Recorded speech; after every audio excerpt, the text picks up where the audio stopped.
Hey, Coach, welcome to our YouTube channel. Make sure you subscribe down below and click up above. That way you'll be notified of everything that kind of comes through. If you're looking to win championships, if you're looking to have a messy basement like this, but a basement like this, go down over and check out teachhoops.com for coaches who want to get better. It's the resources, it's mentoring, it's the one-stop shop for basketball coaches. Go over and check it out. Have a great day.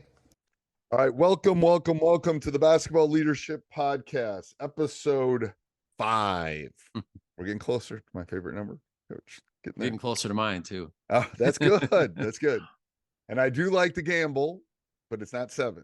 I don't want 777. But if you've ever listened to my podcast, you know the second best game ever invented is craps. Ooh, I've had some fun with that. There's a lot of energy, and we're talking about leadership, and you talk about energy and all that stuff. If you've ever walked in a casino, all the energy comes from the craps table. Yep. But I got to not be a teacher to play more craps, to be honest with you. All right, so we're going to talk about collective leadership and the traits behind that. So first of all, define collective leadership, what you mean by that. You know, early on, we talked about what leadership is. It's influence, right? So now kids can influence a team in a lot of different ways. And I think all too often we think of the leader or the captain as the one person that kind of, is who everyone looks to. But the reality is collective leadership basically is the premise that we all influence the team in different ways. There's a lot of different ways to lead. And I think as coaches, we got to give permission to our kids to know that, hey, we believe in collective leadership. We can all lead in a lot of different ways. Here's how we can lead. How do you fit in this? How do you influence our team this way? I think of our state tournament teams that we've had, and the type of leaders we had on our team that really put us over the hump were not the guys that were on the court all the time. And so I'll go through these 5 types and I'll kind of, share that story. But I think number 1, you need game leaders. And I've written about this quite a bit. And I actually have about 7. I'm going to only focus on 5 right now. But game leaders.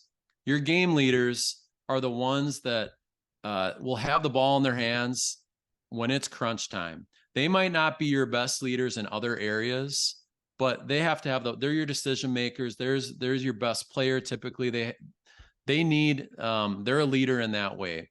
They're and hoopers. I've had a lot of kids. They're hoopers. I refer to them as hoopers. They're hoopers. They can hoop, they're going to be your decision makers. They're the go-to guys. It is. We would love those guys to be our leaders in other areas, but they're not always are. Right. Secondly is a practice leader. Practice leaders are the guys that are going to ensure that we're going to get better each and every day at practice. They are blue collar, 100% competitive kids that make sure your practices are good each and every day. I'm sure we both had players that were, our best players on game day, but they weren't always the best practice players.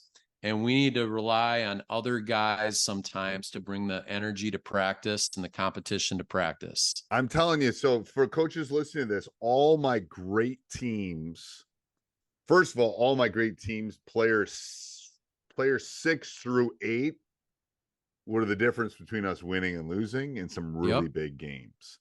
And then, so that's the first thing. So don't underestimate 6 through 8 or 6 through 9.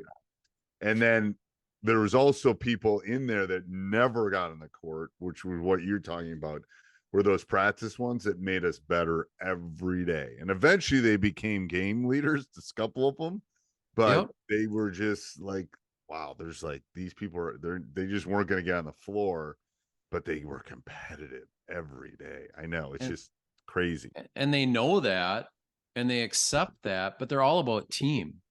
You know what I mean? So when those guys bring it every day because they know they're making other people better, they're making themselves better, and they're making your team better. I mean, they're critically important. You have to have practice leaders. Yeah. If you don't have practice leaders and you don't practice well, good luck. Right. And the coach, I love you. I love all the coaches.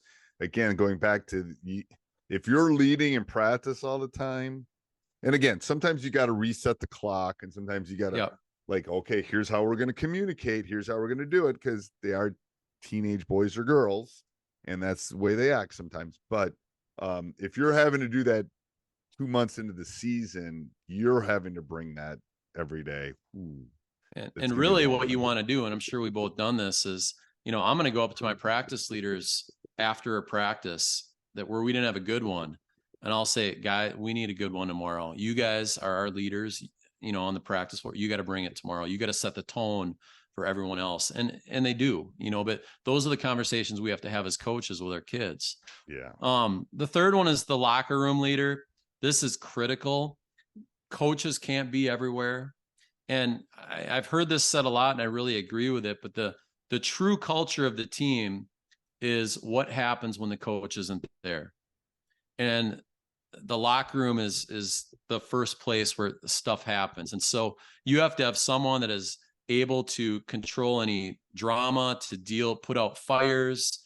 I talk to our leaders a lot. One of the things we'll talk about later on, but I have a handout I give to my kids each season, our team leaders, the 9 things I ask them to do as leaders each and every season.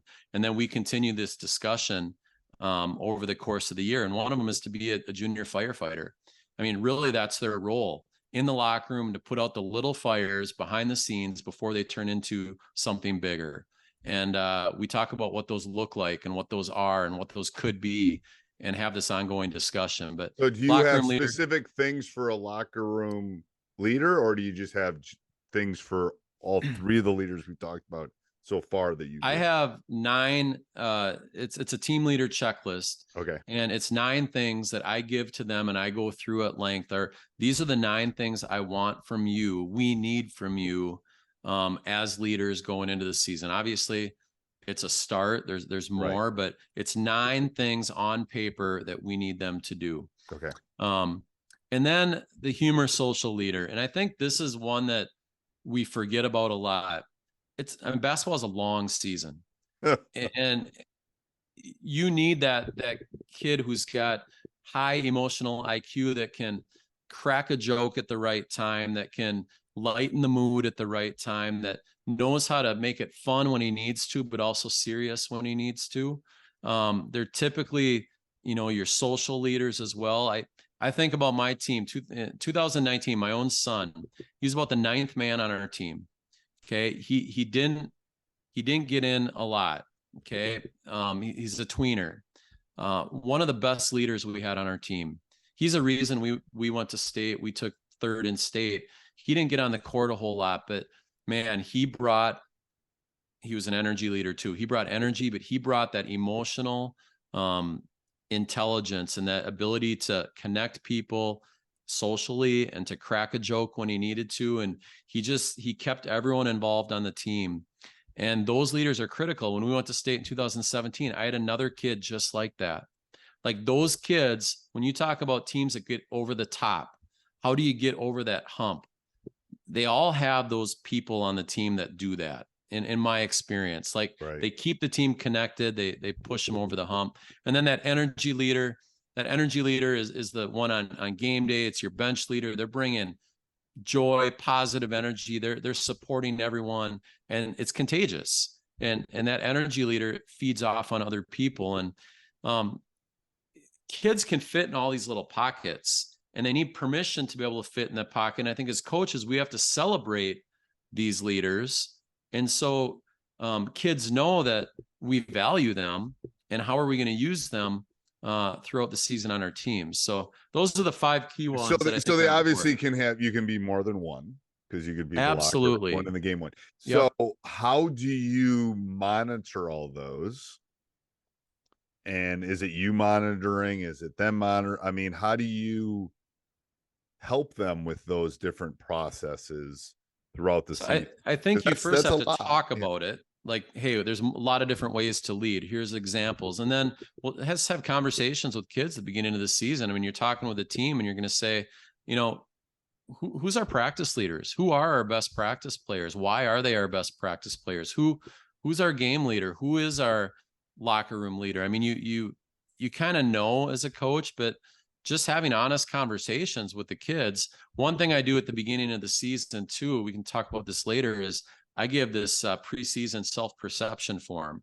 And it's one of the things I use to help determine who our captains or team leaders are going to be. And I ask the kids a bunch of questions, some of them related to these, because I'm guiding them in what I'm looking for and what I value as a leader, but I'm also finding out who are these kids on our team. And then it's just this ongoing conversation and meeting with them over the course of a season. So there's a lot of things we do. But I think really important is just talking to kids about the fact of what is collective leadership. Like, it's not just one captain who is going to be the leader on our team. There's a lot of kids that influence our team, and they all are very important. And we have to celebrate them as coaches. Yeah, I agree. So go through those 5 one more time, Coach. Be a game leader, the practice leader, the locker room leader, the humor or social leader, and then the energy leader. Those are the 5 most important collective leaders in my mind. Okay, Al, what's the hardest one to do and what's the easiest one to do? Well, I mean, the hardest is to get them to do. To get kids to do. I mean, I think we would all want our best player to be all of these. Yes. You know, I think the locker room leader is important because it's an accountability piece, and it's when the coach isn't around. And I think that's it's the hardest one to find out who it is and how to feed it. I think so. That was my guess, is just because you're not there. So no, yeah. If you and who we think has the true voice of the team isn't always who we think it is. And that's part of the reason in that preseason self-perception form, I need to find out who that kid is, because it's not always who we think it is. And that really goes into captain selection down the road as well. Yeah. And it does. It's like, and I've done this. I've thought this kid had the voice of the locker room, and it was actually this kid. Yep. And maybe it's because I wanted it to be this kid, and not this kid, but then I got to pivot, so I that's why I asked the question. I think that's the hardest one. And the worst thing we can do as a coach is to give someone a title of a captain or a leader who we think is a locker room leader, and they're not. And because now that gives them this positional mindset, and they maybe try to lead, but they don't have that influence, and that creates a lot of this. They don't have the ability to do it. And I'm not going to put them in calculus if they haven't passed algebra 2. Absolutely. I'm not going to do that because I'm not benefiting the kid or the team. All right, till next week, Coach. Thank you. Thanks for watching, Coach. Make sure you go over and check out teachhoops.com for coaches who want to get better. Make sure you subscribe so you get notified every time we come back on. But you will not be disappointed with teachhoops.com. 14-day free trial. Let's go check it out. Have a great day.